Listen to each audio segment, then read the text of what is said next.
Aujourd'hui, je vais vous parler des idées qui sont très importantes pour moi, qui ont guidé ma carrière et à un grand degré ma vie. Il ne faut pas se leurrer, comme psychologue, on est la personne qu'on est, plus qu'un professionnel.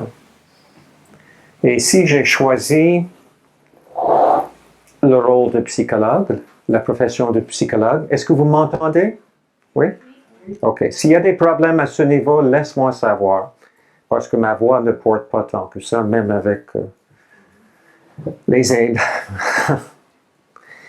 Puis, pourquoi j'ai choisi d'être psychologue? D'abord, je pratique depuis bien des années. J'aime beaucoup ma profession.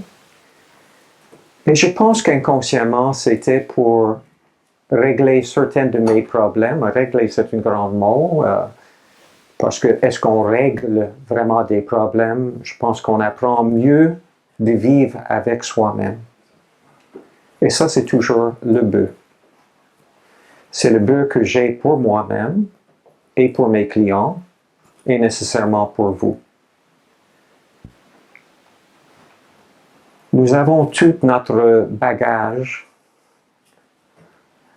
les effets de nos enfances, les difficultés que nous avons eues, et on porte ça avec nous toute notre vie. Mais ça ne veut pas dire qu'on ne peut pas mieux cohabiter avec les démons du passé. Et c'est ça le but aujourd'hui. Et ça fait assez longtemps que je suis associé à Phobies-Zéro, comme Marie-André a mentionné. Au tout début de Phobies-Zéro, il y a une vingtaine d'années, j'avais des clients qui étaient en même temps suivis par les regroupements de Phobies-Zéro et je trouvais que ça les a aidés beaucoup. C'est très important de ne pas se sentir toute seule au monde. Et particulièrement quand nous avons des problèmes de dépression ou d'angoisse ou les phobies, on peut se sentir extrêmement isolé. Souvent, quand les gens viennent me voir, c'est aussi de chercher une écoute et une présence qui peut avoir la compassion à leur égard. Évidemment, on ne choisit pas d'être anxieux, on ne choisit pas d'avoir des phobies. Et souvent, les gens qui n'ont pas passé par ces problèmes ont la difficulté d'avoir la compréhension ou la compassion. Si on a un copain, un conjoint, une femme qui va avoir tendance à nous mépriser ou même juste nous pousser un peu trop dans le dos ou de dire « Voyons donc, vous n'avez aucune raison d'avoir peur. Vous devez faire face, c'est pas problématique, il n'y a aucun danger. » On se sent souvent pas compris et on se sent en faute et ça ne nous aide pas. Ainsi, Phobies-Zéro, c'est un groupe d'entraide et on peut avoir la compassion des autres personnes et sentir plus une appartenance. Je sais que les clients qui viennent me voir, parce que je suis plus transparent que certains autres thérapeutes, je peux parler un peu de moi-même et je sais que ça les aide de sentir que je peux les comprendre. Et quand je mentionne que j'aurais pu être phobique moi-même, je suis sincère dans ça. Des fois, c'est juste les circonstances de la vie. Quand j'étais à l'école primaire, secondaire et même à l'université pour mon bac, je ne parlais pas en classe. L'idée de lever la main et parler en public était extrêmement épeurante. Je me sentais rougir. J'avais des palpitations. Mais à la longue, j'ai appris plus à m'exprimer. Ça ne veut pas dire qu'on chasse jamais, comme j'ai dit, les démons du passé.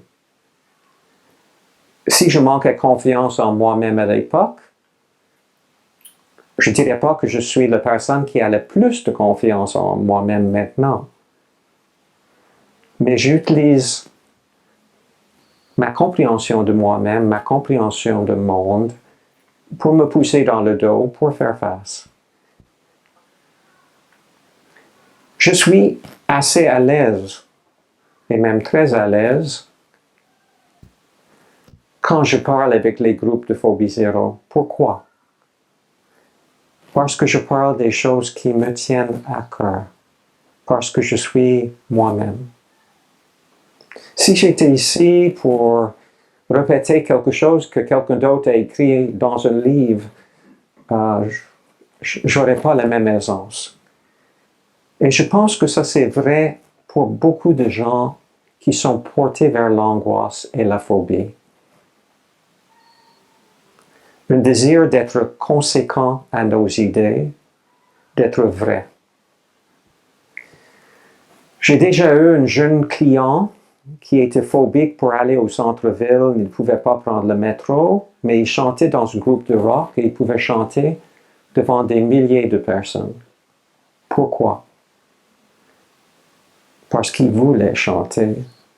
Parce que il sentait lui-même dans cette situation. Et c'est tellement important d'être soi-même. On a une vie à vivre, et puis si on vit ça autant que possible, en respectant nos valeurs et nos personnalités, ça c'est tellement important.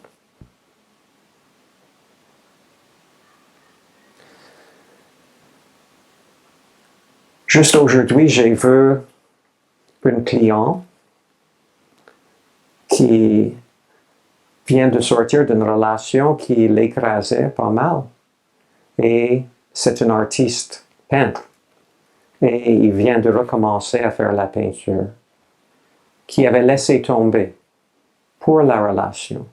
Et on a tendance à faire ça, surtout si on est des bonnes personnes. De penser plus aux autres et pas assez à soi-même. Et je voyais que le client avait une certaine joie aujourd'hui. La joie de s'exprimer à sa façon.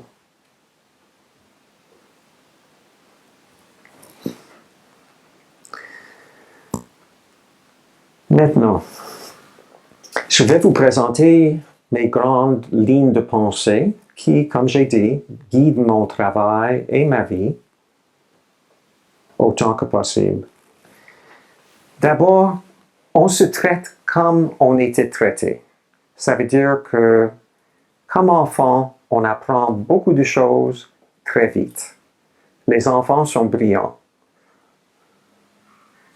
Comme enfant, on peut prendre 5 langues sans accent. C'est pas un problème. Il y a très peu d'adultes qui peuvent faire ça. Après 10 ans, 12 ans, on est beaucoup moins flexible, on est beaucoup moins brillant. Vous savez que les jeunes enfants sur l'ordi, avec la technologie, souvent dépassent leurs parents et par beaucoup. Parce que c'est une autre langue et ils l'apprennent très vite. Mais de la même façon, quand on est jeune, on est très malléable et on apprend qui on est. On apprend qu'est-ce que c'est notre valeur. On apprend qu'on est aimable pour notre famille ou qu'on n'est pas aimable. On apprend qu'on devrait se comporter d'une telle façon pour être apprécié ou on devrait s'effacer pour être apprécié. Et ces tendances qu'on apprend jeune, ça peut rester toute nos vies. Quand moi j'ai appris de parler devant les groupes, c'était un grand effort, ça venait pas facilement. Et même aujourd'hui, j'ai toujours une certaine appréhension parce que le passé reste avec nous. Mais on peut le faire. On peut apprendre à se respecter. Et c'est essentiel. OK, qu'est-ce qu'on peut apprendre quand on est jeune? On peut apprendre qu'on n'est pas grand-chose, entre autres. Si on est carencé, si on reçoit pas beaucoup d'attention de nos familles, on peut apprendre qu'on n'est pas grand-chose. Vous connaissez tous l'expression « né pour être un petit pain ». Ça, c'était typique des familles québécoises d'autrefois. Pourquoi? Quand l'Église catholique dominait les familles québécoises, on pouvait avoir entre 10 et 20 enfants, c'était pas rare. Et comment est-ce qu'on peut donner l'attention à tellement des enfants? C'est carrément impossible. Tôt dans ma carrière, j'avais plus des clients qui venaient de familles comme ça. Et j'avais une cliente qui me disait, elle venait d'une famille de 11 enfants, que quand son père l'appelait ma belle, elle ne trouvait pas ça aimante parce qu'elle avait l'impression qu'il ne se souvenait pas de son nom. Et si papa ne se souvient pas de votre nom, vous n'êtes pas très importante. Et si vous n'êtes pas très importante, vous n'avez pas le droit au bonheur. Et vous faites bien des concessions dans la vie. Tu sais, ça m'arrive d'avoir les clients et clientes qui viennent en thérapie. Ils sont malheureux dans leur relation principale, leur mariage, exemple, et ils restent quand même. Et des fois, malheureusement, même avec la thérapie, ils restent quand même. Et au fond, ils doivent penser qu'ils n'ont pas le droit d'avoir plus. Et c'est généralement parce qu'ils ont reçu si peu. Une des raisons d'être de la thérapie, c'est de se donner le temps d'être important. Si on se donne le droit de parler de soi-même et centrer sur soi-même, même si c'est 1 heure par semaine ou par 2 semaines, c'est déjà de se considérer important. Et il y a beaucoup d'obstacles à ça. Juste aujourd'hui, j'ai vu un client qui a parlé de sa sœur. Et crois-moi, il a dit que des choses que je trouvais positives. Mais en même temps, il y avait une analyse plutôt juste de certaines faux pas qu'elle faisait dans la vie. Il n'était pas du tout péjoratif ou dénigrant à son égard. Mais à la fin de la session, il s'est excusé, disant qu'il sentait mal pour avoir parlé contre sa sœur, qui n'était pas le cas. Quand moi j'ai fait ma première thérapie, je me souviens d'avoir parlé de mes parents et de sentir très coupable.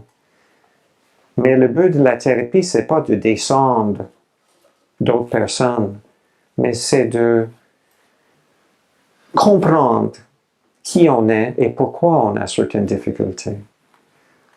C'est plutôt rare qu'un parent va essayer en exprès d'écraser son enfant. Mais les problèmes passent d'une génération à l'autre quand même.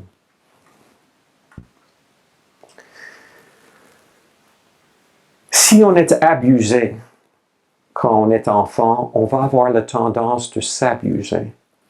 C'est bien connu que chez les jeunes femmes qui sont prostituées, il y en a un pourcentage très important qui étaient abusées sexuellement durant leur enfance. On se traite comme on était traité. Si on reçoit un amour conditionnel, si nos parents nous apprécient quand on performe bien à l'école ou dans les sports,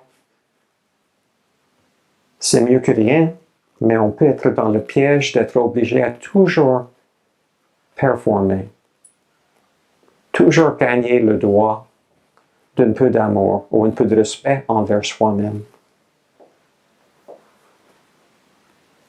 Idéalement, on recevrait un amour inconditionnel. Des parents qui nous acceptent et qui nous encouragent. N'importe quels sont les choix qu'on fait dans la vie. Maintenant, il y a une angoisse de base chez l'être humain. Et ça, c'est l'angoisse de ne pas se sentir aimé par nos familles.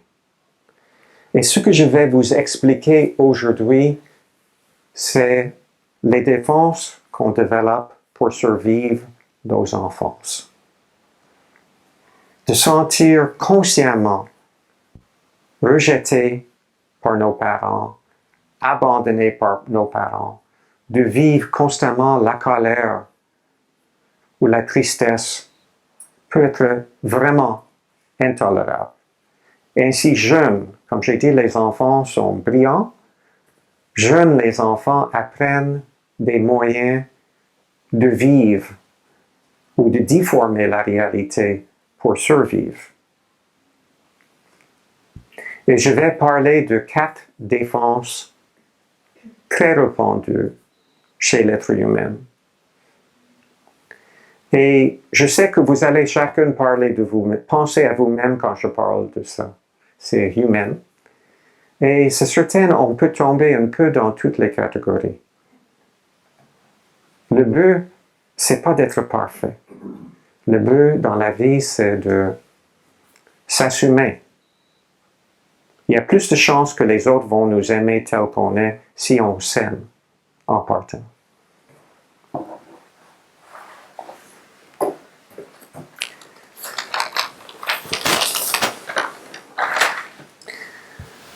Pour fonctionner dans la vie, il faut exprimer nos émotions. Il faut exister. Il faut avoir une identité. Et ces défenses servent à nous donner une identité et un moyen à s'exprimer. Ça nous aide à survivre nos enfances. Et il faut rappeler que ce n'est pas tout le monde qui survit son enfance, psychologiquement. Parce qu'il y a des gens qui deviennent ce qu'on appelle schizophrènes. Ils ont une identité éclatée, ils ne fonctionnent pas dans la vie, sont des vrais cas psychiatriques. Mais c'est très minoritaire quand même.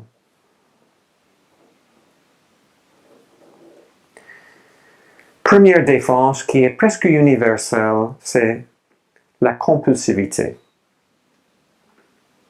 J'imagine que vous avez tous des comportements compulsifs. La compulsion et l'obsession sont 2 termes qui sont associés. L'obsession, c'est les idées. Compulsion, c'est les faits. Ça veut dire que si on jongle beaucoup sur quelque chose, on obsède. C'est souvent un signe d'insécurité. Mais si on compulse, ça veut dire qu'on répète le même comportement, on persévère beaucoup. Et pour montrer comment c'est tellement universel, ben, pense à la technologie. Et maintenant, on voit partout les gens avec les iPhones, avec les iPads, et on voit souvent les gens ensemble au restaurant qui ne se parlent même pas parce que chacun... Moi, quand je vais au gym, parce que je m'entraîne des fois, je remarque même entre les exercices, les gens n'arrêtent pas de sortir leurs ordinateurs. Je me dis souvent, qu'est-ce qu'ils sont en train de consulter? Qu'est-ce qui peut être si important? Mais c'est une habitude, c'est une compulsion, c'est un moyen de ne pas centrer sur nous-mêmes. L'homme est très porté vers la compulsivité. Les autres exemples de ça, c'est d'être perfectionniste. Quand on nettoie la maison, on n'est jamais fini. Notre gazon, quand on le coupe, il faut que ça soit parfait. On peut être workaholic et travailler constamment. L'homme est porté vers ses habitudes et ses compulsions. Mais pourquoi? Pour ne pas vivre l'angoisse. Pour ne pas centrer trop sur soi-même. Si on passait tout notre temps en train de penser, est-ce que je suis une bonne personne? Est-ce que telle personne m'aime? qui suis-je? Quand on focus à l'extérieur de nous, dans une compulsion, c'est salutaire quelque part. Et c'est assez universel. Ça devient seulement problématique quand c'est exagéré. Quand c'est exagéré, on parle souvent de le problème d'être TOC, qui est un trouble d'obsession-compulsion. Maintenant, j'aimerais vous dire que j'aime pas les étiquettes, même si je parle de ça ici. C'est très important de ne pas se donner une étiquette. Ça peut nous limiter. La psychiatrie a tendance à faire ça, à comparer à la psychologie. Et puis, c'est dangereux.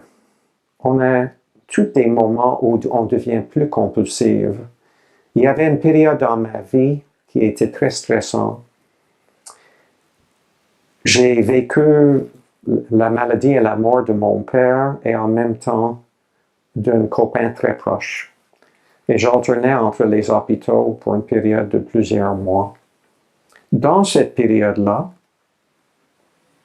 j'avais acheté une maison, ma première maison, et 2 ans plus tard, j'ai eu une vérification par le gouvernement.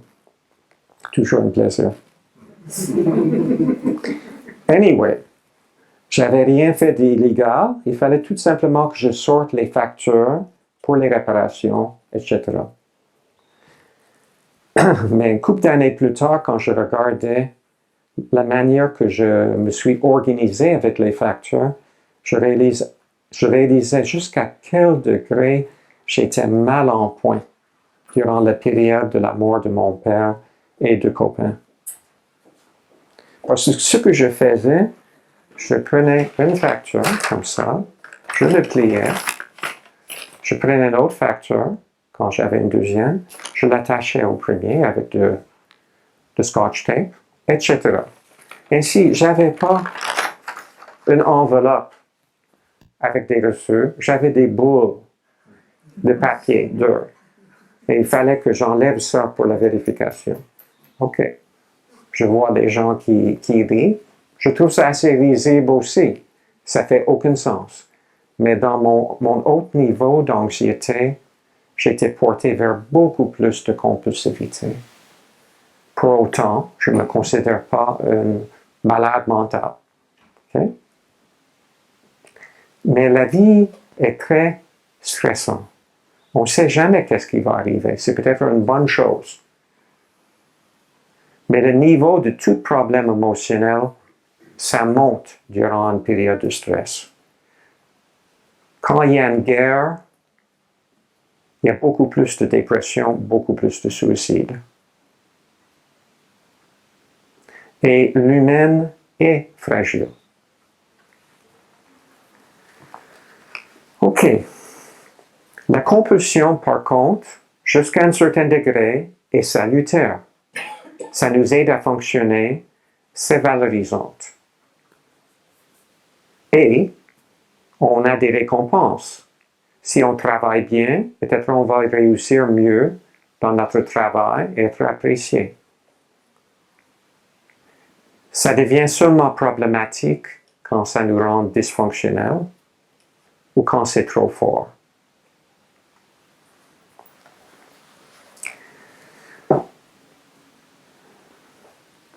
Deuxième défense.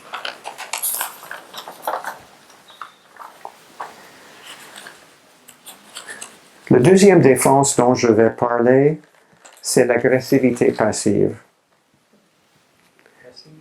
L'agressivité passive, oui. Évidemment, c'est en rapport avec l'opposé qui est l'agressivité active. L'agressivité active, je me choque avec vous, je me lève la voix, je dis beaucoup d'injures, je frappe le mur. On ne peut pas appeler ça l'agressivité passive. Hein?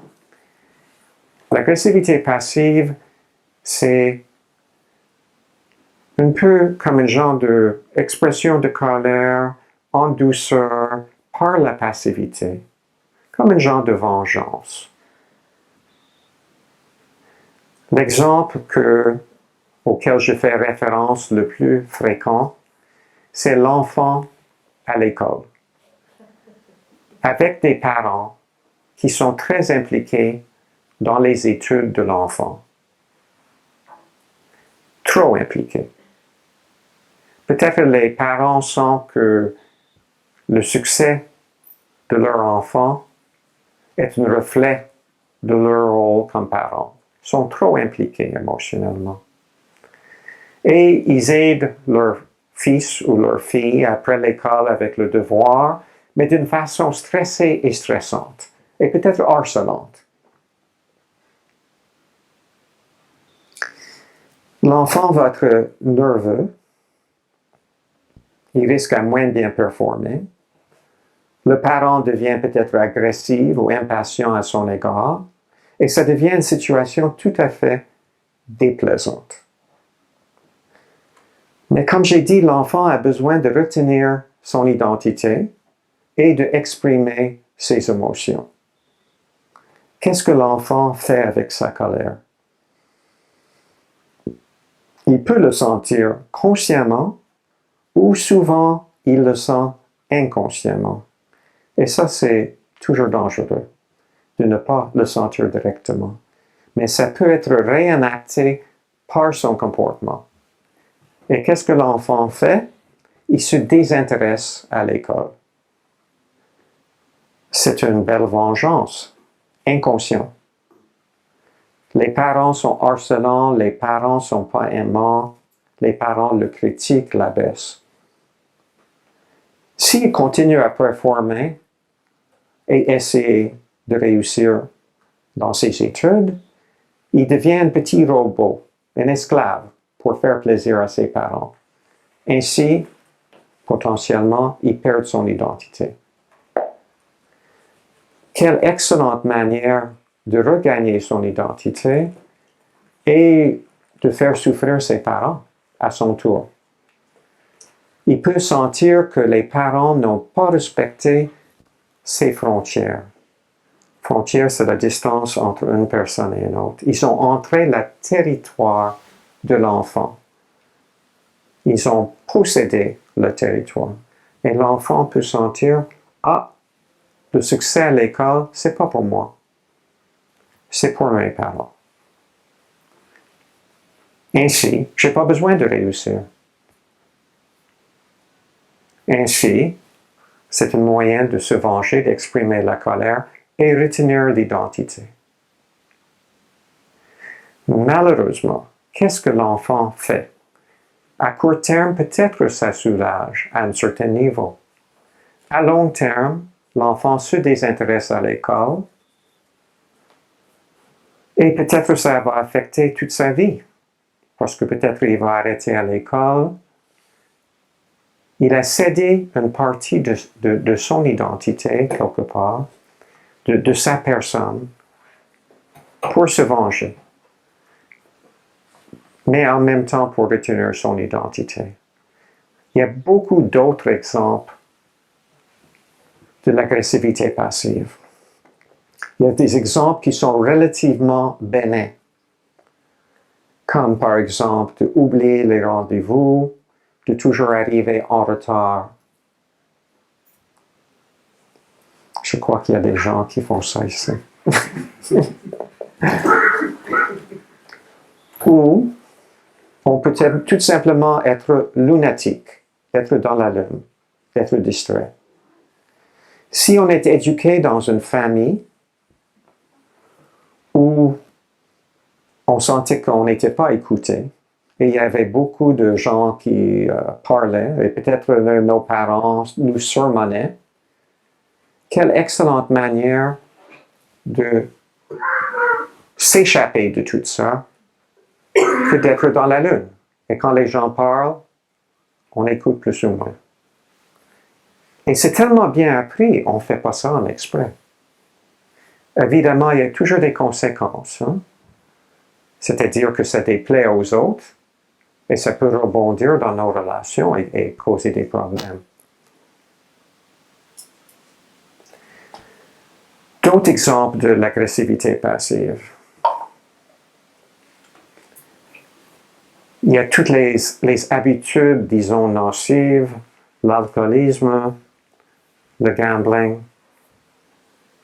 l'excès d'alimentation, d'être boulimique, les drogues. C'est toute une moyenne toujours de dire « je ne veux pas faire partie de ce monde ». Évidemment, si on est éduqué dans une famille où on sentait une appartenance, on sentait respecté, on va naturellement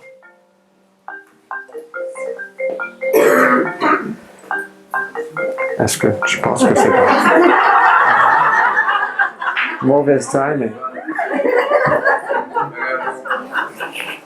Bon, ça a arrêté. Première fois que ça m'arrive. Okay.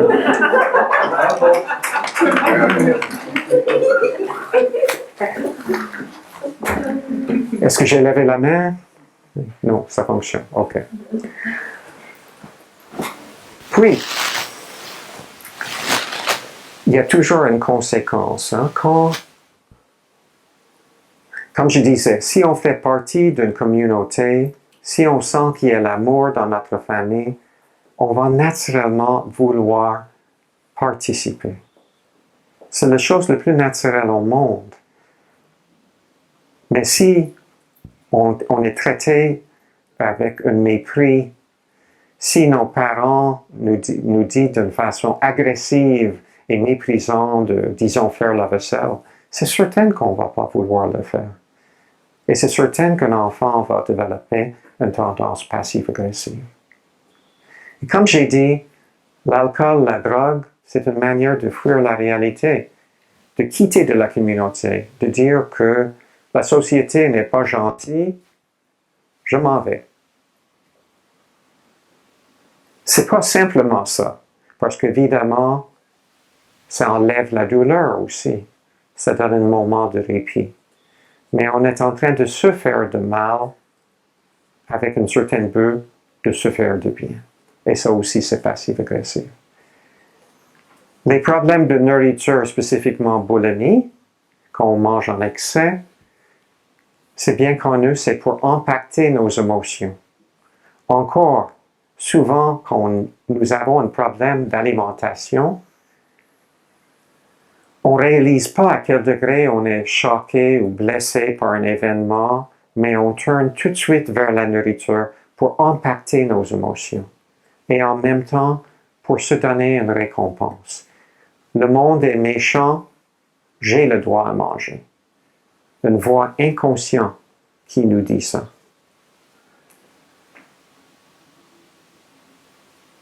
D'autres exemples d'agressivité passive, c'est de bouder. Ça, c'est assez clair. Et ça fait souffrir les autres en même temps. Et beaucoup de nous vont être portés à le faire dans certaines circonstances.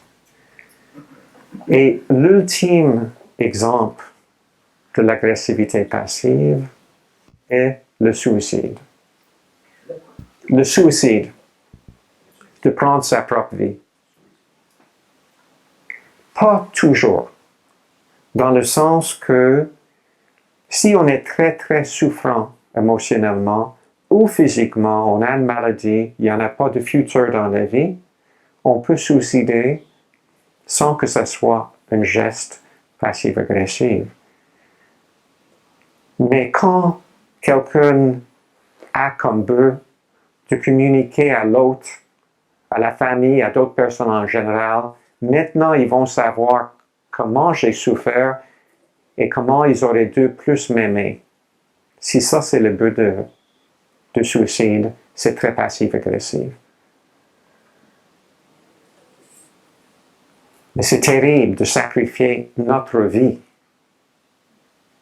comme genre de manière d'exprimer nos émotions.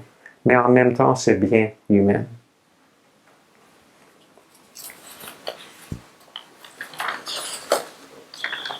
Un autre exemple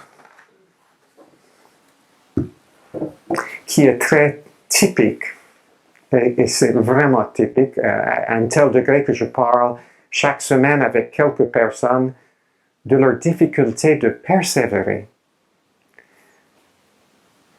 Les gens qui se voient comme paresseux. Je leur dis souvent, la paresse n'est pas un terme psychologique. Si ça existe comme terme, peut-être pour la personne qui n'est pas ambitieux, mais qui ne fait pas grand-chose, mais qui est bien dans sa peau, ça pourrait être la paresse. Mais souvent, c'est accompagné avec beaucoup de culpabilité et beaucoup de malaise. Et c'est un vouloir de ne pas participer pleinement. Ainsi, on peut simplement laisser à côté les étapes qui sont importantes pour réussir notre vie, ou on peut tout simplement ne pas payer nos factures, ils accumulent, ça nous pose des problèmes. Mais c'est important de réaliser que la paresse est un problème émotionnel, un désir de ne pas participer et une forme de dépression. Tu sais, on n'est pas assez importante pour faire les choses qui vont nous faire du bien. Peut-être on a besoin d'avoir un nuage noir sous nos têtes. Tu sais, on ne fait pas des appels de téléphone qu'on devrait faire, on s'entrait délivrer en les faisant, on ne les fait pas comme moyen de se punir. Parce qu'on est très capable à faire ça. Vous savez que c'est très facile de savoir quoi faire dans la vie. On sait tous qu'on devrait s'occuper de notre santé. On devrait bien manger. Éviter trop d'alcool. Pas prendre des drogues. Être gentil avec nos voisins. S'occuper de notre vie, notre travail. Il y a un tas de choses. Aller faire d'exercice et des sports régulièrement. C'est tellement facile à savoir, mais des fois c'est tellement difficile à faire. Pourquoi? Parce qu'on ne s'aime pas assez et souvent parce qu'on n'était pas assez aimé. Moi, j'aime pas trop parler des symptômes. J'aime regarder le bien-être de la personne et l'amour propre qu'une personne peut avoir. Tu sais? Ainsi, une phobie ou une réaction d'angoisse, c'est un symptôme des problèmes que nous avons. Et le but est toujours de chercher un meilleur bien-être en général et d'apprendre comment s'aimer et se respecter et faire des choix judicieux. On est rendu à 8h15. On va prendre une pause. Après, je vais continuer la présentation et il y aura aussi un moment pour les questions. Et quels sont ces deux pôles? Une, c'est la névrose et l'autre, c'est le narcissisme. Quoi? Le narcissisme. Les personnes narcissiques. OK? On va parler de défense névrotique et par après des défenses narcissiques. D'abord, j'imagine que beaucoup de vous ici, aujourd'hui, ont une tendance névrotique. Le terme est un peu épeurant, je sais, hein? Mais c'est un terme qui n'est pas souvent utilisé. C'est un ancien terme qui était plus en style dans le passé. Et pour moi, ce que ça représente, c'est au fond des bonnes et des gentilles personnes qui sont peut-être trop bons et un peu trop gentils et que ça joue contre eux, ou je devrais dire contre nous. Une chose que j'ai remarquée depuis très longtemps, c'est quand je donne des présentations au regroupement de Phobies-Zéro, les gens sont réellement agréables, tout en douceur. C'est rare que des gens exigent beaucoup d'attention. Typiquement, quand on donne une présentation, il y a une ou deux personnes qui veulent parler constamment, attirer l'attention, peuvent être déplaisants. Il y a très peu de ça. ici. Pourquoi? Parce que je pense que les gens qui ont tendance de développer des phobies ont tendance d'être peureux, ont tendance de manquer confiance en eux-mêmes et puis de vivre trop pour les autres. Et ça, c'est la position névrotique ou la névrose. Okay? Je considère que j'ai des tendances dans cette direction et la plupart de mes clients aussi. Les origines de la névrose. Si je regarde la question de l'être humain et l'angoisse qui est causée par le manque d'amour et le besoin de ne pas vivre ça trop intensivement quand on est jeune, un moyen quand on demeure, quand on est éduqué dans une famille où il n'y a peut-être pas un excès d'amour, peut-être il y a beaucoup de haine, de frustration, de colère, des arguments, des gens avec mauvais caractère. Peut-être on peut donner à notre famille l'amour qu'on n'a pas reçu.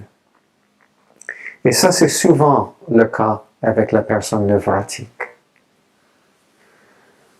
Plutôt que de vivre le désespoir, de réaliser que notre famille manque d'amour, on crée l'amour dans la famille jusqu'à un certain degré en donnant l'amour aux autres. Et on peut faire ça d'un très jeune âge. On peut être apprécié pour le faire. Tu sais, peut-être les parents sont des personnes difficiles. Peut-être il y a une couple d'autres enfants dans la famille qui sont en argument avec les parents, qui sont peut-être dissipés. Mais si vous décidez comme enfant d'apaiser l'atmosphère, développer la compassion pour les autres, être à l'écoute d'autres membres de la famille, vous allez peut-être être à un certain niveau apprécié. Ou peut-être si vous regardez que votre frère ou sœur est souvent le bouc émissaire des parents parce qu'il est rebelle ou il les confronte. On peut décider d'être très gentil, un enfant sage, pour faire de paix et de ne pas attirer les mauvais coups, comme votre frère ou sœur. Ce rôle d'enfant sage, enfant gentil, encore, ça peut nous épargner de la souffrance de ne pas être aimé à court terme. Mais à long terme, ça peut causer bien des problèmes. On peut devenir le thérapeute de notre parent. Peut-être on a une mère ou un père qui est très souffrant, qui a des gros problèmes et qui a besoin de l'écoute. Et ce parent a tellement besoin de parler qu'il ou elle va parler à son petit fils ou fille qui a 5 ans ou 7 ans ou 10 ans ou 12 ans. Et l'enfant devient le thérapeute de parent. C'est rassurant pour le parent. Le parent qui a peut-être une personnalité très difficile et c'est rare que les gens l'écoutent. Mais pour l'enfant, qu'est-ce qui arrive? L'enfant, à un très jeune âge, apprend que le monde est problématique.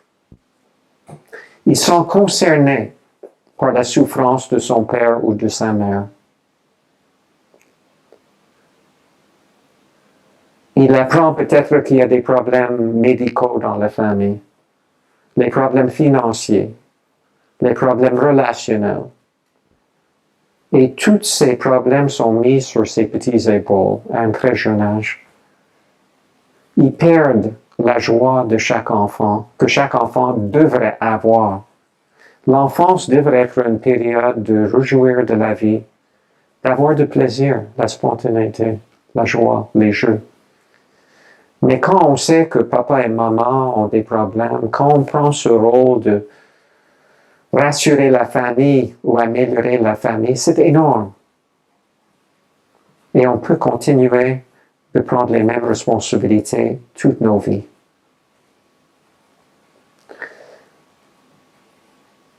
Pas seulement en jouant le thérapeute, il y a d'autres enfants qui font le même type de travail en étant adorables, en étant clown, en étant rieur, d'avoir un genre de fausse joie de vivre pour soulager les autres dans la famille.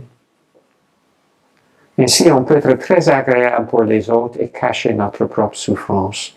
Et on peut faire ça d'un très jeune âge.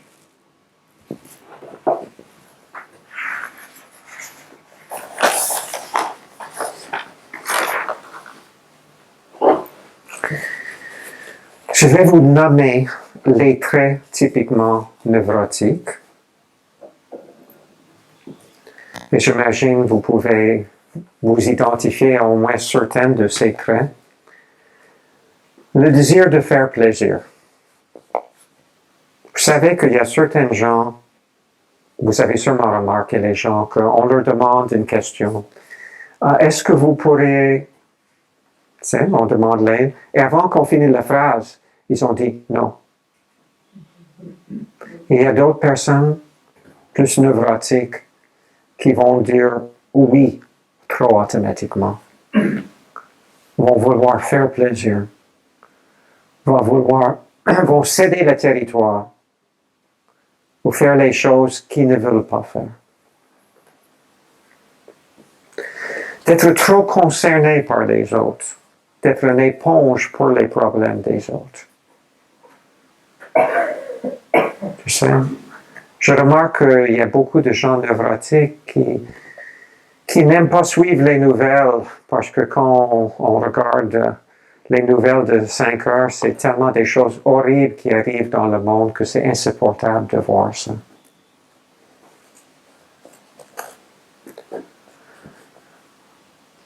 D'être fidèle à sa parole à un degré qui est exagéré. On dit à un copain-copine qu'on va aller voir un film samedi soir. Samedi, on commence à avoir un gastro et un mal à la tête, mais on va quand même parce qu'on a donné notre parole. Comme si on ne pourrait pas être aimé si on ne fait pas plaisir. On a appris ça jeune. Évidemment, ça ne nous aide pas de profiter de la vie. Et ce n'est pas une excellente manière à gagner l'amour non plus. Parce que des fois, le respect est plus important que l'amour. Ou l'amour n'existe pas sans le respect. Ainsi, il faut se faire respecter, il faut se respecter. Problème d'affirmation. Évidemment, quand on veut faire plaisir à tout le monde, quand on est porté à penser aux autres, c'est difficile à prendre notre place. Quand les gens viennent me voir en thérapie, ils peuvent sembler avoir des problèmes assez divergents. Mais quelqu'un qui s'améliore et qui profite de la thérapie, qui améliore sa situation, presque toujours devient plus affirmative et plus expressive. Affirmative dans le sens qu'on se donne le droit de dire non, mais on se donne le droit de dire ce qu'on pense. On se donne le droit d'exister.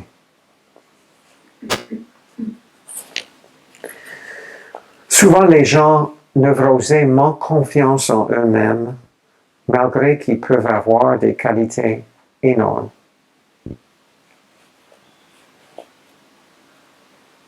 Tendance de souffrir de trop d'humilité, de s'effacer.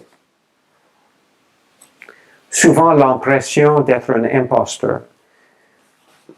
Exemple, on a un travail, on réussit assez bien, mais on ne comprend rien, on ne comprend pas pourquoi on réussit. On a l'impression qu'on est un imposteur si seulement les gens savaient comment on est inadéquat. Parce qu'évidemment, d'être névrosé, c'est beaucoup de se critiquer. Et dans un travail, peut-être tout le monde La plupart des travailleurs, ils ne vont pas maîtriser 100% leur travail. Mais si on est neurotique, on va mettre trop d'accent sur ce qu'on ne connaît pas plutôt que ce qu'on connaît. Et on va avoir ainsi une mauvaise image de soi-même. Aussi, on ne va pas se vendre très bien. Il y a une tendance d'être naïve, des fois romantique. Tu sais, face à notre famille, on voulait avoir une belle famille unie et on a tordu notre propre personnalité pour avoir autant que possible une famille d'amour. Mais ça ne fonctionne pas. Il faut être un peu naïf et un peu romantique de courir après ça, parce que le caractère de base des gens reste le caractère de base. Et c'est beaucoup plus rentable de penser en termes de ce qui va être bénéfique pour nous que d'essayer de imaginer que tout le monde est beau et fait. Parce que l'être humain doit survivre, on est des animaux, on a tout un côté agressif, il n'y a pas grand monde qui n'est pas égocentrique des fois, radin à d'autres moments, etc., etc., jaloux. On a tous ces traits-là. Et ça ne devrait pas être une honte. Et d'imaginer que c'est autrement, on est mal armé pour la vie. Souvent, les gens neurotiques ont la tendance à être capables à plus facilement défendre les droits des autres que de se défendre. Et ça peut jouer encore contre nous. Si dans une situation de travail, on devient porte-parole des problèmes que les autres n'osent pas dire, si le patron n'aime pas ça, ça risque d'être nous qui souffrirons et pas les autres. Et les autres peut-être vont fuir les conséquences. Difficulté avec la colère. On peut avoir difficulté d'exprimer notre colère ou peut-être même la difficulté de ressentir notre colère. Ça, c'est très important. D'abord, qu'est-ce que c'est une crise d'angoisse? Une crise d'angoisse, c'est souvent qu'on ignore quelque chose qui se passe à l'intérieur de nous. Moi, j'ai fait une crise d'angoisse dans ma vie, une vraie de vraie. Heureusement, j'étais déjà psychologue. Ainsi, j'avais assez de perspective de réaliser ce qui me passait. Je savais que ce n'était pas une crise cardiaque et je savais que c'était en rapport avec mes émotions. J'avais fait quelque chose qui était complètement contre mes valeurs. Et peu après, je commençais à avoir des douleurs horribles dans le thorax. Heureusement, je réalisais que c'était en rapport avec mes émotions et ce que j'avais fait. Souvent, les personnes que je vois en thérapie, ils ont des réactions d'angoisse sans réaliser. Pourquoi? On apprend dans la vie de ne pas critiquer les autres. On apprend de ne pas analyser les choses. On perd confiance dans notre jugement. Régulièrement, j'ai des clients dans mon bureau qui vont dire « Ah, ils ont eu une période très difficile, ils ne savent pas pourquoi. » Mais quand je demande des questions, parce que mon rôle est souvent un peu le rôle de détective, quelque chose s'est passé avec d'autres personnes importantes dans la vie, peut-être la famille, peut-être le conjoint, qui était vraiment douloureux pour eux. Mais ils ne veulent pas nommer ces choses. Ils ont appris de ne pas se plaindre, de ne pas prendre leur place, qui ne sont pas importants. Et si ça sort autrement, ça peut sortir en dépression, mais ça peut sortir dans une méga crise d'angoisse.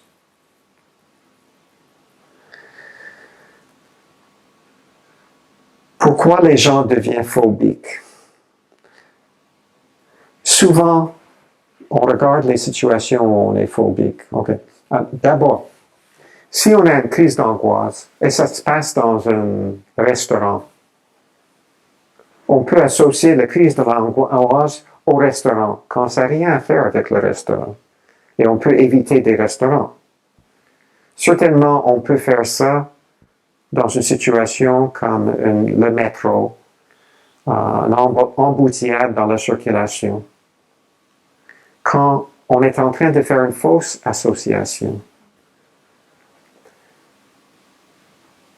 Maintenant, pourquoi les gens ont tendance à avoir des attaques de panique dans les embouteillages, dans les endroits enfermés, dans l'ascenseur, dans le métro, dans une ligne d'attente à la banque ou à l'épicerie? C'est toutes des situations où on est enfermé, où on ne peut pas bouger. On est pris. On est prisonnier de la situation. Mais ça ne dérange pas tout le monde. Ça ne dérange pas tout le monde certainement au même degré. Mais si c'est un reflet de notre impuissance dans nos propres vies, ça devient insupportable. Si on a une difficulté de prendre notre place, une difficulté d'affirmation, on est impuissant dans la vie. On ne se fait pas valoir notre point de vue. On ne vit pas selon nos valeurs ou nos personnalités ou nos goûts et nos intérêts.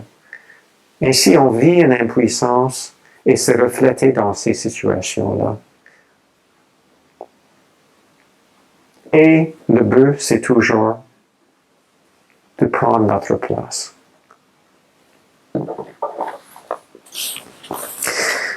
Ok, je parlais de la colère. La chose la plus dangereuse, c'est de ne pas ressentir la colère du tout. Mais ce qui peut arriver aussi, c'est de ressentir la colère, mais de manquer confiance en soi-même et de se sentir coupable en même temps. Et ça, c'est très fréquent. Particulièrement une personne qui était souvent l'objet de colère dans sa propre famille ou dans la société. Quelqu'un qui est devenu le bouc émissaire, qui était souvent blâmé injustement. Cette personne risque, quand elle ressent la colère, d'exploser. Pour moi, la colère est une bonne chose. Difficile à vivre, mais une bonne chose. L'agressivité, c'est une autre chose. Moi, j'aime le terme saine colère. Toutes nos vies, il faut se défendre contre les injustices. Ça fait partie de la vie. Il faut se faire respecter. Ainsi, il faut que la colère soit un feu rouge pour nous dire, ah, quelque chose arrive, je ne suis pas confortable, mais je crois en moi-même. Je crois dans mon analyse de la situation. Et je peux décider quoi faire. Si j'ai un patron qui est abusif, j'ai le droit d'être choqué. Mais c'est peut-être pas du tout sage d'être choqué ouvertement. Mais si je crois en moi-même et je ne me sens pas coupable, je vais approprier ma colère, rester avec assez de sang-froid pour penser à la meilleure technique, la meilleure stratégie. Est-ce que je confronte mon patron? Est-ce que je flatte mon patron dans le bon sens de poil? C'est une possibilité. Il faut conserver. Mais si on a assez de confiance en nous-mêmes, on ne va pas exploser. Parce que les neurotiques ont tendance d'être très gentils, mais ça ne veut pas dire qu'on ne peut pas des fois être explosif. Et ça devient un cercle vicieux. On devient colérique, mais explosive. Par après, on perd notre crédibilité et on se sent même plus coupable. Et on est disqualifié dans les yeux des autres. Parce qu'on peut être traité d'une façon très injuste. Mais si on lève la voix, on claque la porte, certainement si on frappe une personne, tout le monde pointe les doigts envers nous, on devient le coupable. Et c'est presque comme si on effaçait tout ce qui est arrivé avant et on épargne la personne ou les personnes qui étaient injustes à notre égard.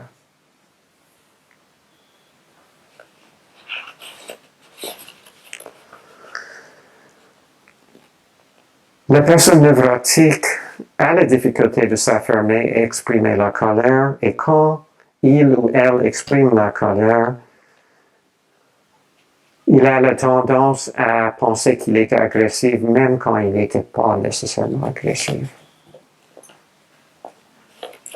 Il y a la peur de blesser les autres et une difficulté de vivre le plaisir et le moment présent.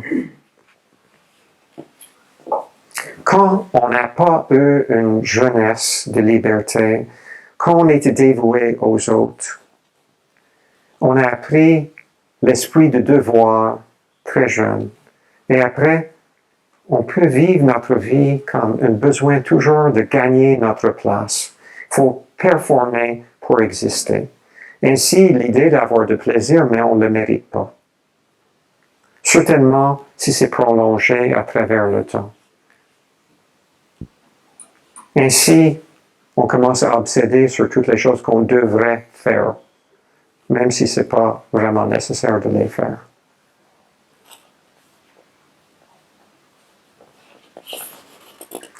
On peut avoir une difficulté de recevoir.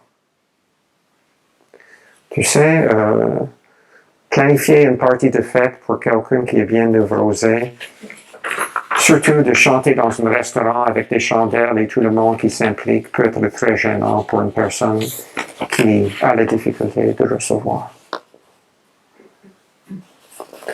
C'est en général comme si on n'avait pas le droit au bonheur.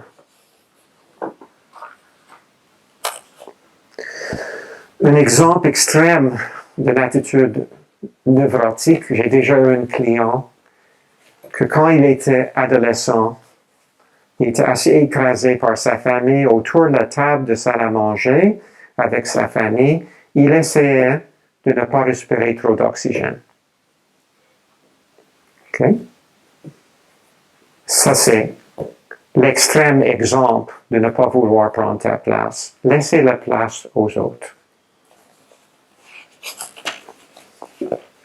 Si en famille, on va au restaurant comme enfant et on sait que la famille a des problèmes financiers, on commande toujours le plat le moins cher dans le temps que les autres on mange des festins, ça peut être un peu la même chose.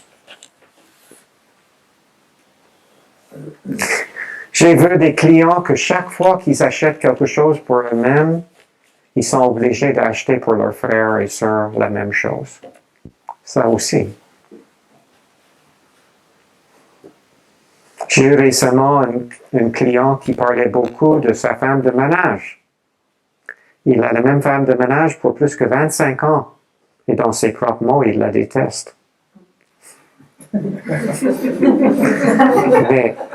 il ne peut pas se donner le droit de le mettre à la porte. C'était la femme de ménage de sa mère.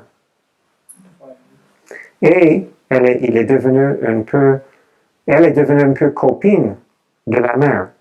Et lui, il ne veut rien savoir de sa mère la plupart du temps. Sa mère qui était très problématique dans sa vie. Et sa femme de ménage va lui dire, tu devrais téléphoner ta mère. Et même le mari de la femme de ménage l'a déjà téléphoné pour le sermonner. Mais lui, il n'a pas le droit de mettre à la porte sa femme de ménage. Ça, c'est névrotique. J'ai eu beaucoup de clients qui ont retenu des amitiés bien des années après qu'ils recevaient de plaisir dans les amitiés. Exemple d'avoir un ami d'enfance et qu'on change avec le temps. Et peut-être que quand on avait 5 et 10 ans, il y avait beaucoup de plaisir. Mais peut-être qu'on est très différent à 30 et 40 ans. Et la personne, on trouve envahissante, peut-être culpabilisante. Et c'est plus un devoir que d'autres choses. Mais on ne se donne pas le droit de couper une relation. parce qu'on est plus concerné par le bien-être de l'autre, de soi-même. Mais toutes ces petites choses peuvent nous miner à la longue. On ouvre la porte à la dépression. Il y a une joie qui vient de la vitalité de vivre notre propre vie et de se respecter.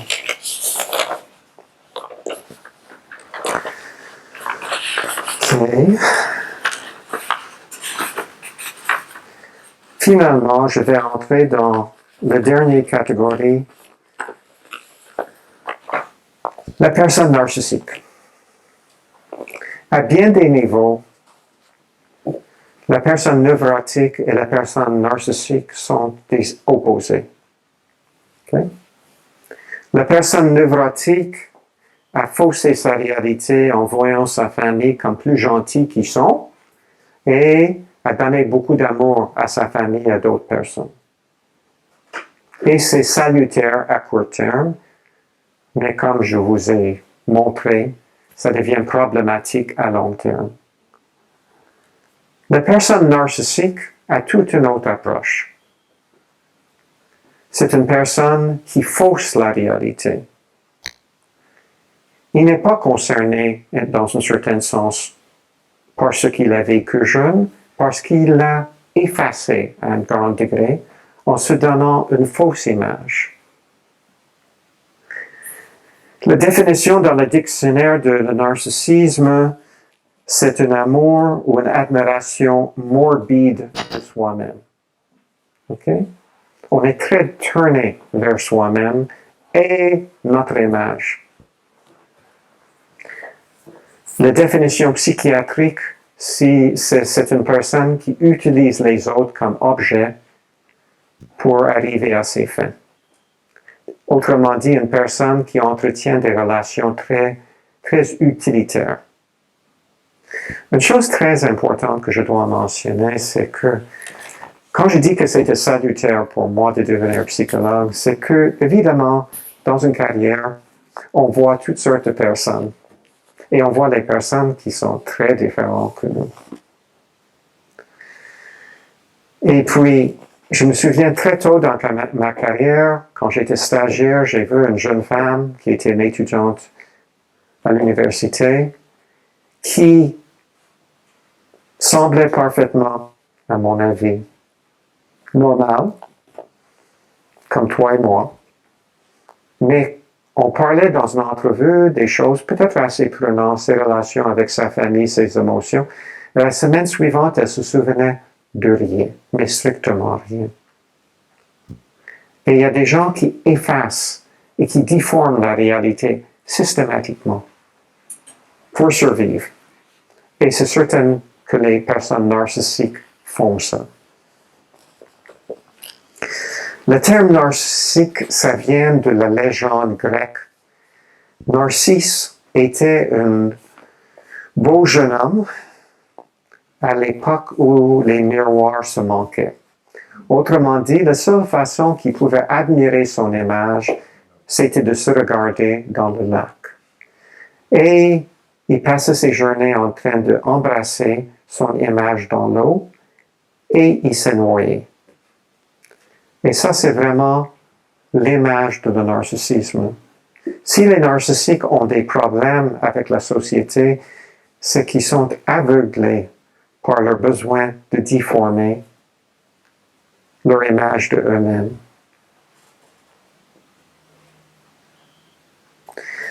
Moi, j'avais un client qui était très narcissique. Sa copine l'a laissé tomber. Et les séances de thérapie n'étaient pas très intéressantes pour moi parce que chaque séance commençait avec « Je crois toujours pas qu'elle m'a laissé. Il me semble impossible qu'elle m'a laissé. J'ai toutes les qualités au monde. Je suis beau, je suis fin, je suis généreux, etc. » Il était en état de choc. Après, il a rencontré une autre femme avec des fortes tendances borderline et des fortes tendances d'agressivité. Et encore, il était complètement aveugle parce qu'il ne pouvait pas saisir les besoins de l'autre Il pouvait juste voir à travers ses besoins. Et il fallait que je le confronte beaucoup parce qu'il continuait d'essayer de contacter cette fille qui était une personne agressive et même dangereuse. Et je me disais, il va finir avec un couteau dans le dos. Et les narcissiques peuvent des fois avoir des situations très difficiles parce que c'est comme le politicien qui est très narcissique, qui fraude le gouvernement, mais qui ne peut pas imaginer que quelque chose va arriver parce que c'est son dû d'avoir tout. Il est tellement important.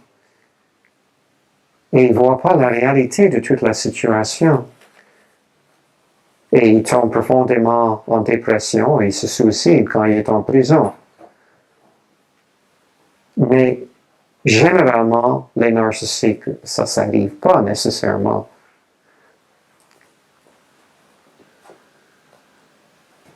Une personne peut être narcissique pas seulement pour son apparence. Ça, c'est juste un exemple. On peut être aucunement concerné par notre apparence et être très narcissique au niveau de notre supériorité. On est plus intelligent que les autres. On est plus habile que les autres. Et ce n'est pas nécessairement relié à la réalité du tout. C'est juste une image qu'on a de soi-même qu'une personne brillante peut avoir qu'une personne qui n'est pas brillante du tout.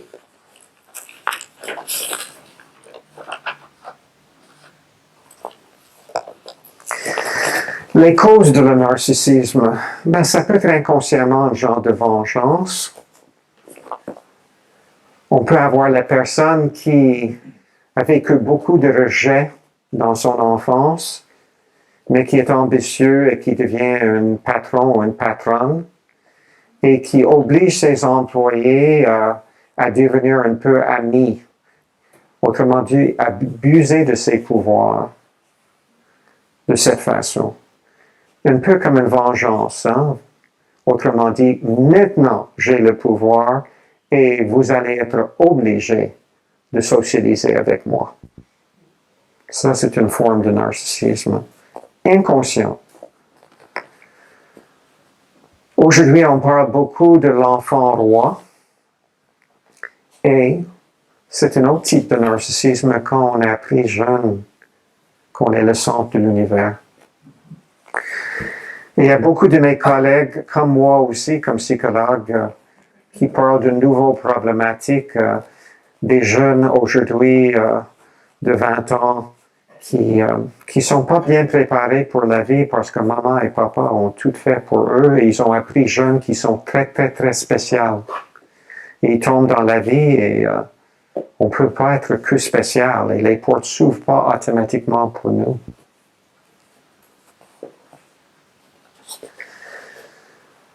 Comment identifier les narcissiques? Parce qu'évidemment, si je parle avec vous de ces défenses narcissiques, c'est pour vous aider à bien vivre et bien transiger avec la vie. Et avec les personnes narcissiques, il y en a beaucoup à des différents degrés. Et il ne faut pas être naïf, tout le monde n'est pas sensible et gentil et concerné par les autres. Et ce n'est pas écrit sur leur front, je suis un narcissique. Mais il y a beaucoup de traits qui, quand même, on trouve souvent. Et je vais nommer certains de ces traits. Si une personne avait tous ces traits, il serait tout à fait haïssable, c'est rare. Genre de Monsieur Bing.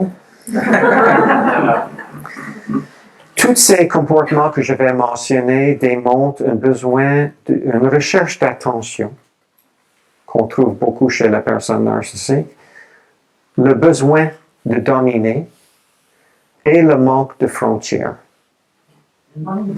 Frontières. Maintenant, la santé mentale, c'est beaucoup relié à la frontière entre nous et les autres. C'est-à-dire, on respecte les autres, on se fait respecter. Ça, c'est ma vie, ça, c'est le vôtre. Ça, c'est très important. Tu sais? Si vous voulez une bonne relation amoureuse, vous n'êtes pas là pour dicter à votre conjointe quoi faire. Vous êtes là pour être une source d'affection et de support. Mais si vous avez des mauvaises frontières, vous essayez de changer votre conjoint. Bonne chance. OK, les traits narcissiques. L'inconsistance. Par exemple, mes clients qui sont surtout des gens neurotiques, ils sonnent ma porte pour les séances de thérapie et ils sont tellement agréables.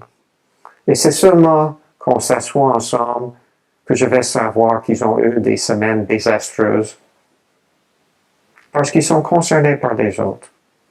Une bonne personne narcissique, des fois, sont de mauvaise humeur, les autres peuvent rêver. Ça veut dire que la personne peut être charmante une journée et vous faites la gueule la prochaine, sans même penser deux fois.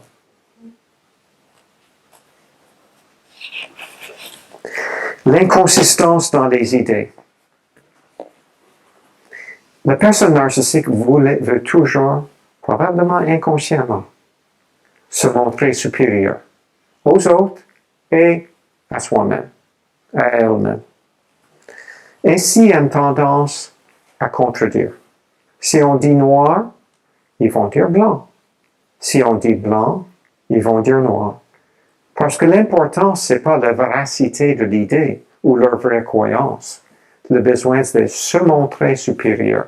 Et ça peut devenir comme un automatisme juste de contredire les autres.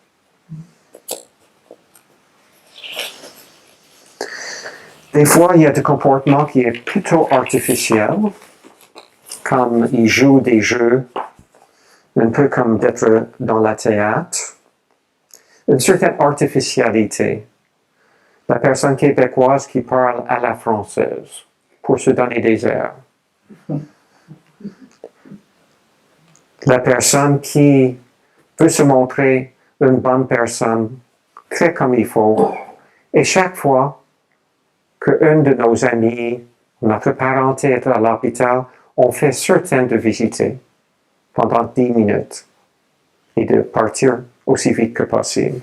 On se montre une bonne personne. Anciennement, on allait à l'église chaque semaine. On mettait notre meilleur chapeau et on allait à l'église pour montrer qu'on est une bonne personne. Ça, c'est tous les comportements pour bien paraître.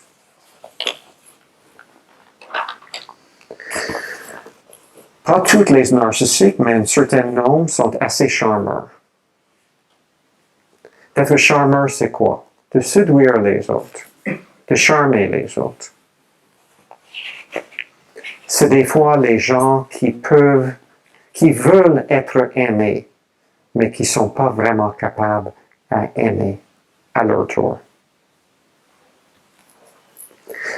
Souvent, beaucoup de mes clients ont la difficulté à prendre position face à un parent qui était narcissique, par le fait même que le parent pouvait être abusif à la maison, mais tellement charmant en public, qu'ils ont passé une enfance durant laquelle les voisins, les amis de la famille disaient « Ah, votre père est telle personne, Jean-Jacques. Vous êtes tellement chanceux, Jean-Jacques est tellement agréable comme personne. » Quand la réalité était tout autre chose à la maison. Et ça, évidemment, c'est même plus difficile à prendre position parce que déjà, tu sais, on aime nos parents instinctivement. Pourquoi est-ce qu'on parle de ça? C'est important de les voir tels qu'ils sont. Parce que sinon, nous, on porte trop de responsabilités. Plutôt que voir nos parents, qu'accepter que nos parents ne sont pas aimants, on va dire qu'on n'est pas aimable. Et c'est pour ça qu'on fait toute cette analyse.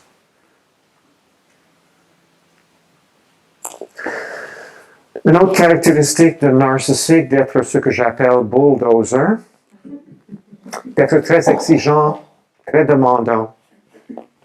Vous avez des amis, Un ami qui veut aller voir un tel film, ça ne vous intéresse pas, la personne vous tord le bras. Vous fait sentir coupable. On va dire, mais la dernière fois que j'ai fait la concession, c'est votre tour. Une bonne amie ferait autant, etc., etc. Et vous êtes mis dans une position vraiment difficile parce que si vous êtes conciliant et vous allez au cinéma, vous allez sentir que c'est une trahison envers soi-même. Et ça peut mener à un état dépressif. Et si vous dites non, vous pouvez sentir coupable. Et c'est pour ça que c'est important de réaliser que les frontières sont importantes et que l'autre personne a manqué respect pour vous. Certains narcissiques sont très flamboyants, très vedettes. Ils peuvent attirer beaucoup d'attention par leur style de vêtements. Ils sont toujours sur scène. Généralement, les narcissiques sont très compétitifs parce que leur image de eux-mêmes, c'est une fausse image positive. Et il faut qu'ils se convainquent toujours qu'ils sont supérieurs. Ainsi, ils font beaucoup d'évaluations. Telle personne est moins bon que moi. C'est comment est-ce que je suis à comparer à une autre personne. Ils ont besoin tellement d'attention, ils sont comme des enfants. J'ai souvent eu des clientes qui disaient d'un conjoint ou conjointe narcissique, chaque fois que je tombe malade, ma femme ou mon mari tombe malade, même plus que moi. Comme si c'est épouvantable que l'autre a plus d'attention. Ils peuvent donner beaucoup de conseils. Parce qu'encore, donner des conseils, c'est peut être valorisant pour la personne qui le donne. Et généralement, certainement, si on souffre d'angoisse et on a des mauvaises passes dans la vie, la dernière chose qu'on a besoin, c'est de conseils. On sait quoi faire. Ça ne veut pas dire qu'on est capable de le faire. Et sont souvent des gens très critiqueux, très jugementaux. Et si votre conjoint est narcissique, c'est un peu dangereux pour votre image de vous-même, votre amour propre. Parce que même vos qualités peuvent être interprétées par lui ou par elle comme des défauts. Si vous avez beaucoup de vitalité, votre conjoint peut vous dire, vous devrez agir plus de votre âge. Si vous êtes très sociable, il peut vous traiter de dépendant. Si vous êtes très généreux, il peut vous dire, vous essayez d'acheter l'amour. Il y a toujours une manière d'interpréter négativement même les plus belles caractéristiques.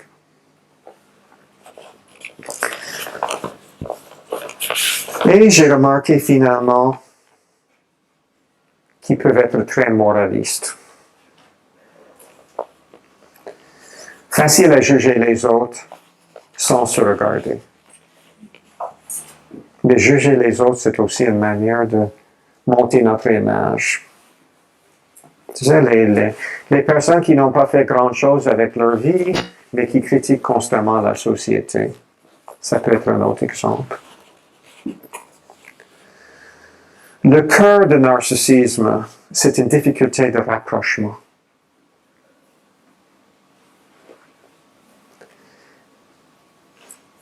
Et puis, on substitue le statut, le succès, le pouvoir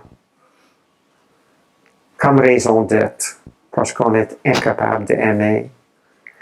Le rapprochement, c'est une très belle chose. Ça aide beaucoup dans la vie. Ça ajoute une chaleur, ça ajoute une raison de vivre. Mais évidemment, une personne narcissique est peu capable de faire ça. Souvent, sans même réaliser qu'est-ce que le rapprochement est. Il y a toujours une certaine distorsion de la réalité chez les narcissiques.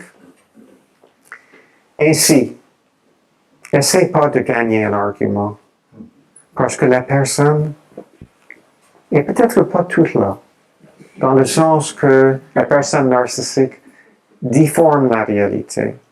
Vous allez avoir un argument et vous mentionnez un fait.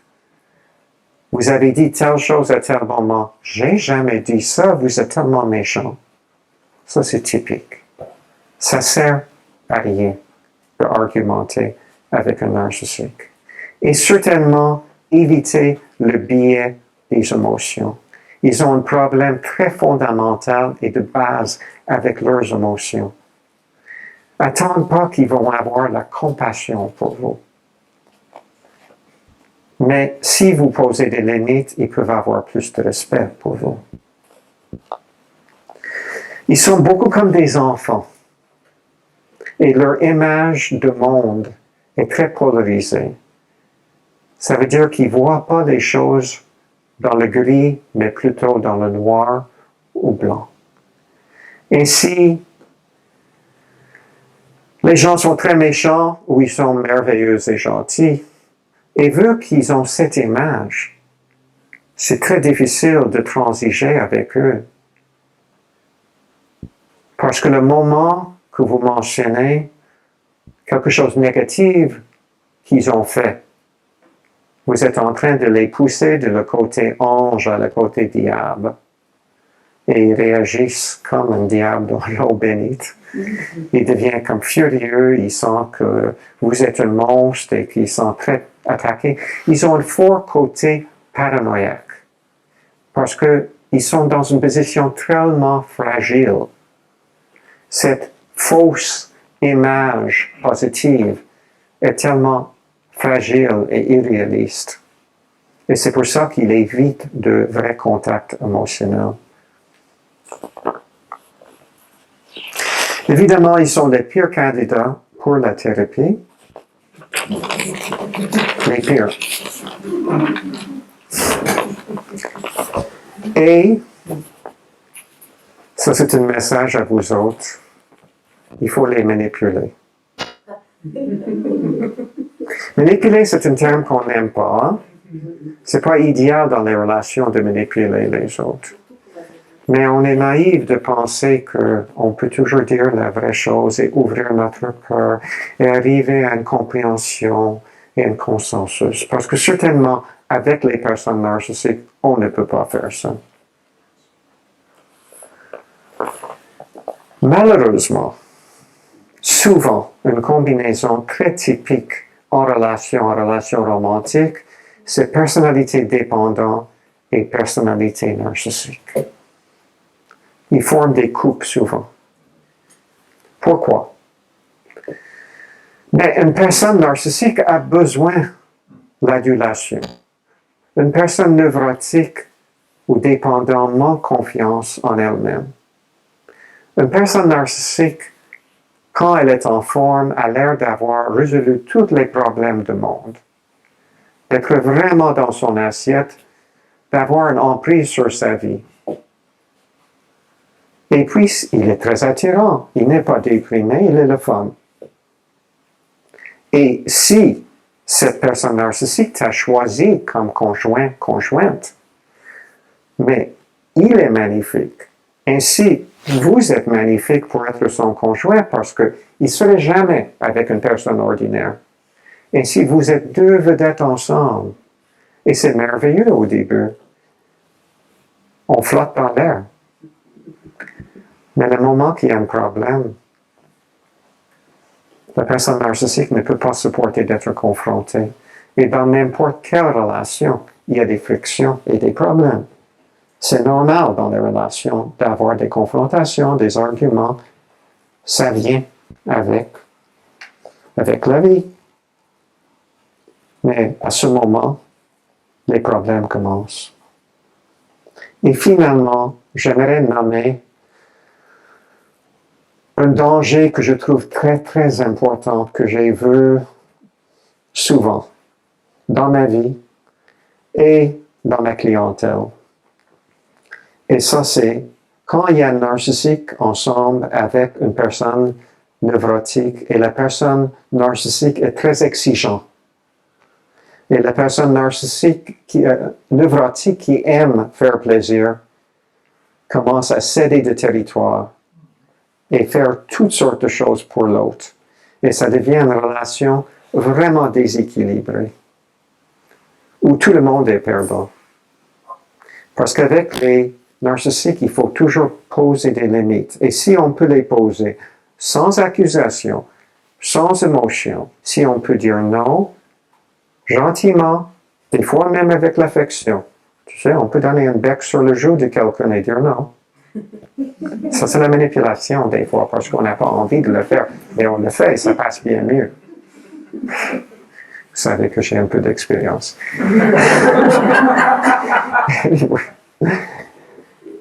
Si on cède trop de territoire, ce qui arrive, qui est vraiment diabolique, c'est que la personne narcissique a une image exagérément positive.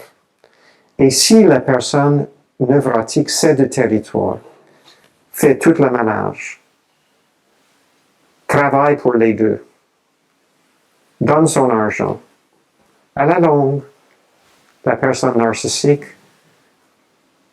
vit une grande dépendance et une position potentiellement inconséquente à son propre image. Et il va détester la personne neurotique. C'est comme si vous m'avez permis de devenir de plus en plus enfant. De plus en plus un monstre aussi. Aussi. Oui, de plus en plus un monstre. C'est ça. La personne peut faire des crises et se détester à un certain niveau et a besoin de blâmer l'autre parce qu'il ne peut pas se responsabiliser pour son propre comportement. Merci. Voilà, on a très peu de temps, mais est-ce qu'il y a quelques questions?